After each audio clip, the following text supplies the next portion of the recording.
Hey folks, and welcome. In the following video we are going to look at the style kit section within the Flothemes area for the Rosemary 2 theme.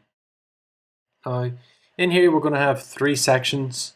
I will cover mostly in this tutorial the style kit options because typography is quite large and it will have its own video, and I will explain that for you. So let's go ahead and look at the style kits. And to get here, we'll go to Flothemes, we'll go to Style, and then from here, we'll go to Style Kits. The Style Kits basically allow you to style your theme really quickly, and it updates the fonts and colors for the theme. And with Rosemary, you have three different style kit options. To choose any, you can simply select it, hit Apply Style Kit, and that will apply it to your theme. That would then go ahead and update the fonts and the colors as mentioned.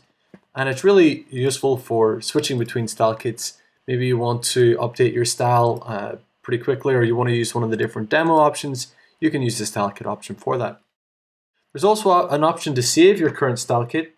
So if you've already configured all your fonts, you've configured all of the colors, you can go ahead and you can then actually save it here by just going down to this bottom area here, and you just hit Save Your Current Setup, like so. Add the backup name, my style kit, for example.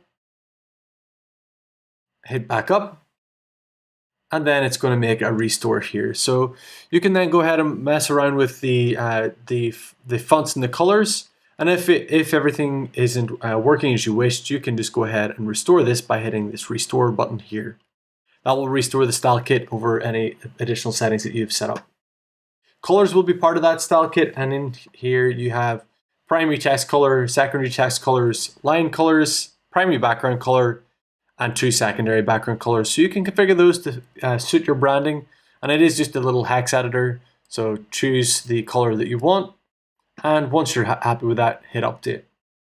In the next video, I'll talk about typography, and this is a section that needs a little bit more description, so I will explain that next.